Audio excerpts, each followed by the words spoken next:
Nabi SAW pada saat itu karena diperintahkan oleh Allah SWT untuk mendakwakan Islam ini, turun firman Allah setelah itu, setelah menyampaikan ke masyarakat Mekah, fokus sekarang hai Muhammad ke kerabatmu juga, panggil mereka semua. Semua kerabatmu dakwahi. Turun firman Allah langsung waktu itu dalam surah Asy-Syu'ara, surah nomor 26 ayat 214. Satu ayat saja turun. A'udzubillahi minasyaitonirrajim wa anzir ashiratakal aqrabin. Sekarang hai Muhammad berikan peringatan kerabat-kerabat terdekatmu. Maka beliau SAW mengumpulkan kerabatnya dari keturunan Abdul Muttalib pada saat itu. Di rumah beliau SAW, di rumahnya yang bersama dengan Khadijah.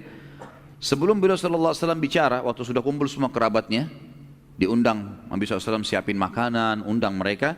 Rencananya habis makan mau disampaikan. Abu Lahab datang juga waktu itu. Datang orang ini, belum Nabi SAW bicara, baru datang. Orang sudah kumpul semua, langsung dia bilang, hai Muhammad, bila engkau mengumpulkan kami untuk menyampaikan agamamu yang kemarin kau sampaikan, maka jangan kau bicara.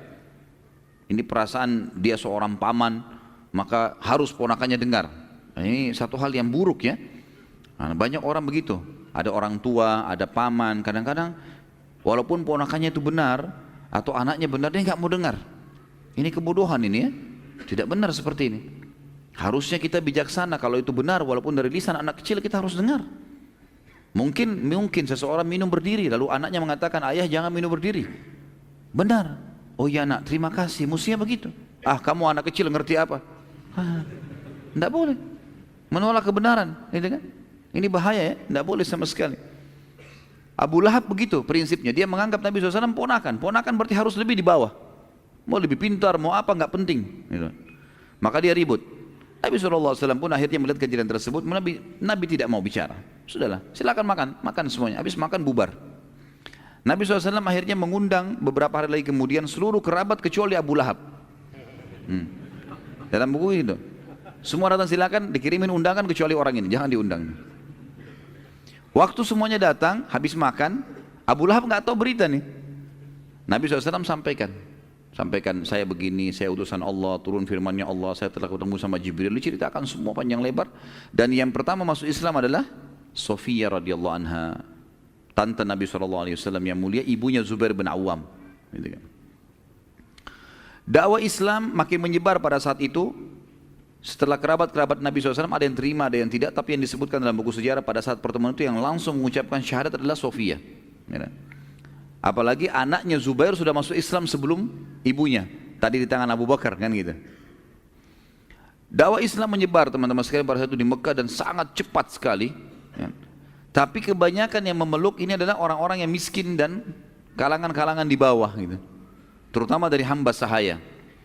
Yang terkenal kisahnya masyhur adalah orang yang sangat mulia, Yasir radhiyallahu anhu bersama istrinya Sumayyah radhiyallahu anha, yang terkenal dua-duanya orang yang pertama mati syahid dalam Islam. Dan juga anak mereka Ammar radhiyallahu anhum. Juga ada dari kalangan budak yang lain seperti Khabbab bin Arad, Bilal bin Rabah, Suhaib ar-Rumi, Amir bin Fuhairah, Abdullah bin Mas'ud radhiyallahu anhum ajma'in. Ini semua adalah orang-orang yang dulu pekerja. Abdullah bin Mas'ud bukan sahaya ya, tapi dia pengembala kambing. Nanti akan kita jelaskan bagaimana Abdullah bin Mas'ud pada saat menebas lehernya Abu Jahal di perang Badr. Nanti akan ada kisah sendiri masalah itu. Tapi yang jelas waktu itu Abu Bakar radhiyallahu anhu satu-satunya orang yang waktu itu mengiklankan Islamnya, maka ia menjaharkan Al-Quran di depan Ka'bah. Waktu sudah mulai beberapa hari berjalan, sudah mulai banyak ayat yang turun, Abu Bakar sudah mulai menghafal gitu kan ayat-ayat yang dihidup. Lalu Abu Bakar datang, kemudian beliau membaca depan Ka'bah.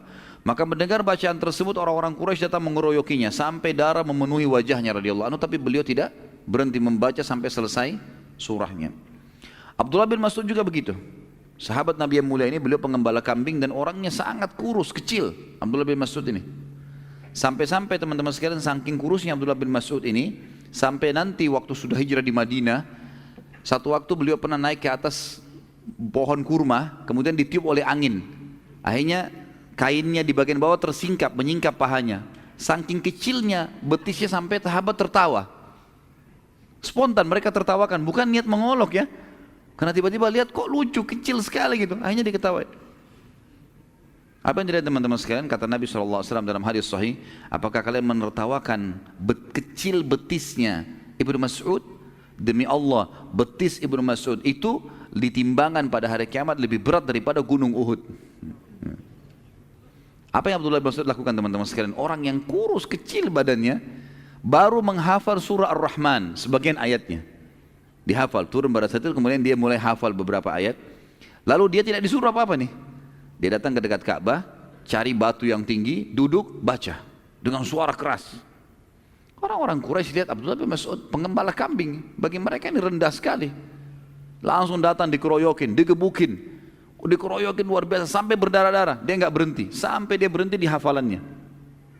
Dalam kondisi berdarah-darah teman-teman sekalian, sudah berhenti dia baca, dilepas sama Quraisy, dia pulang. Pergi ke rumah Darul Arqam namanya, tempat pertemuan Nabi SAW dan para sahabat. Begitu sahabat lihat dan Nabi SAW lihat, ada apa dengan kau? Ya Rasulullah, saya baca Quran depan Ka'bah dan mereka keroyoki saya. Kata mereka, kata para sahabat, wahai Abdullah, jangan kau lakukan itu. Badanmu kecil begini, ya, ini bisa sakit, bisa mati, bisa patah semua ini, dikeroyokan sama orang.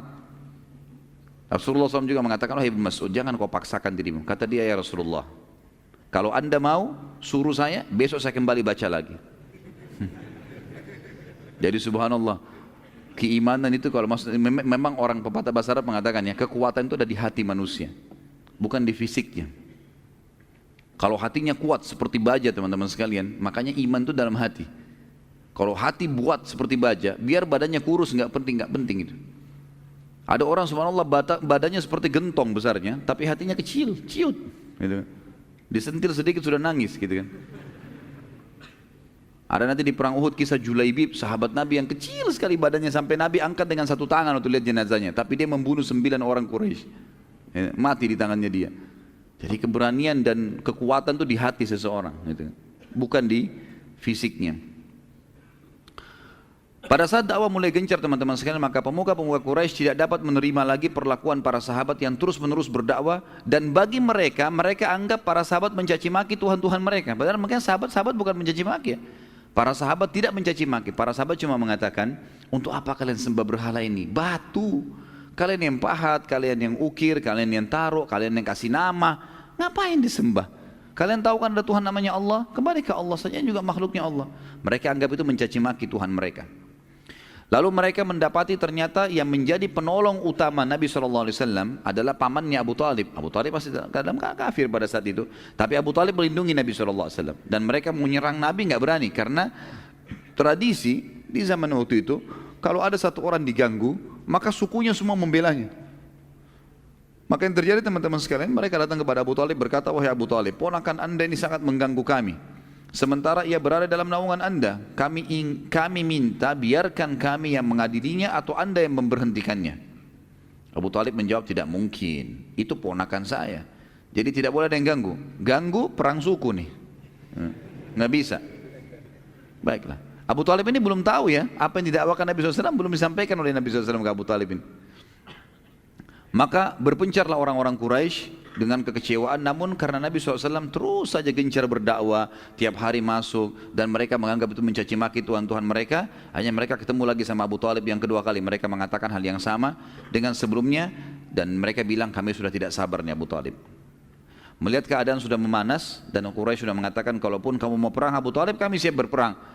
Harus diberhentikan nih, ponakanmu selalu mencaci maki, setiap tawaf melihat patung dicaci maki, ini apa, untuk apa disembah, gitu diingatin.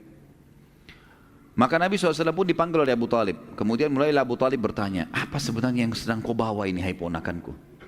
Apa ajaran apa ini? Maka Nabi SAW jelaskan, begini hai paman, begini hai paman, dijelaskan semua tentang Islam. Kalian kan sudah beriman pada Allah, kalian tahu Allah, ini Allah mengutus saya mengajar, memurnikan ajaran syariat, memurnikan ajaran tidak boleh menyembah berhala-berhala. Diterangkan panjang lebar kepada Abu Talib, sampai Abu Talib sudah memahami apa isi ajaran Nabi SAW. Lalu mereka, Abu Talib setelah dengar itu, setelah dengar tadi ajaran itu, dianggap ajaran ini tidak salah. Kenapa mereka melarangmu? Baik ponakanku, kira-kira bisa negosiasi nggak? Artinya ajaran ini jangan kamu sebarkan kemana-mana, ke orang-orang saja yang mau, daripada kamu tawaf, kamu akhirnya dianggap mencaci maki Tuhan-Tuhan mereka, bisa enggak? Atau kamu tinggalkan aja ajaran itu, kamu kembali ke ajaran nenek moyangmu. Kata Nabi SAW kalimat yang membuat Abu Talib akhirnya tidak bisa berbicara. Beliau mengatakan, demi Allah wahai pamanku, bila seandainya mereka itu, orang-orang Quraisy, meletakkan pada tangan kananku matahari. Matahari kan luar biasa nilainya bagi manusia. Kalau nggak terbit matahari gelap semua. Gitu kan? Kalau matahari itu mereka berhasil ambil, mereka kasih ke saya, taruh di tangan kanan saya, ini milikmu hai Muhammad, matahari saya yang pegang, di tangan kiriku bulan, supaya aku meninggalkan apa yang aku sedang dakwakan ini, maka aku tidak akan pernah meninggalkannya. Makna ini kalimatnya bobotnya berat ya, artinya walaupun saya sampai mati, nggak bakal saya tinggalin nih. Abu Talib waktu itu kebetulan lagi berduduk sama beberapa suku-sukunya dia, suku Abdul Muttalib, suku Hashim lagi kumpul. Tiba-tiba saja mereka bilang, luar biasa kau pertahankan, kalau gitu dakwain aja, nggak apa-apa. Gitu kan? Silakan. Jadi yang kafir pun mengatakan nggak apa-apa, dakwah. Biar kau caci maki Tuhan kami nggak apa-apa, kami akan bela gitu. Sampai mereka bilang begitu. Melihat tekad Nabi SAW, saya bilang dalam tulisan saya ini, yang begitu besar dalam mempertahankan dakwanya, maka Abu Talib dan teman-temannya dan suku-sukunya semua mengatakan, demi Allah kami pun akan menolongmu walaupun engkau mencaci maki Tuhan-Tuhan kami. Sampaikan saja apa yang engkau inginkan sampaikan. Bicara terserah kamu, silakan. Maka dengan pertolongan tersebut Nabi SAW lebih gencar lagi berdakwah. Gitu ya. Sekali lagi, orang-orang Quraisy tidak dapat bersabar nih. Lalu mereka mencoba menyempitkan jalan dakwah Nabi SAW dengan cara mencoba merayu Abu Talib. Caranya apa? Mengutus ke Abu Talib seorang anak muda yang tampan, yang pintar, dicari yang kira-kira fisiknya dekat dengan Nabi. Nabi SAW kan orangnya tinggi, kekar, putih, gagah, banyak kelebihan Nabi SAW.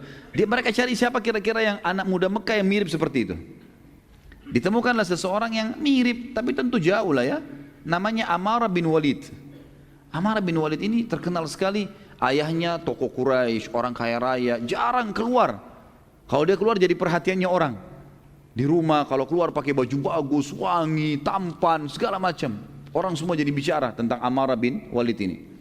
Mereka bawa Amarah bin Walid ke Abu Talib. Wahai Abu Talib, ambil nih Amarah nih, jadikan anak kamu sebagai ganti Muhammad. Kasih Muhammad buat kami. Ambil nih sudah. Ayahnya pun siap, ambil saja silakan. Jadikan anak kamu. Kata Abu Talib apa? Membuat mereka hanya putus asa. Abu Talib bilang, sungguh aneh kalian hai Quraisy. Kalian kasih anaknya orang lain untuk saya kasih makan, lalu kalian minta ponakan saya untuk kalian bunuh. Mustahil itu. Enggak mungkin. Bawa ini Amarah pulang. Pulang.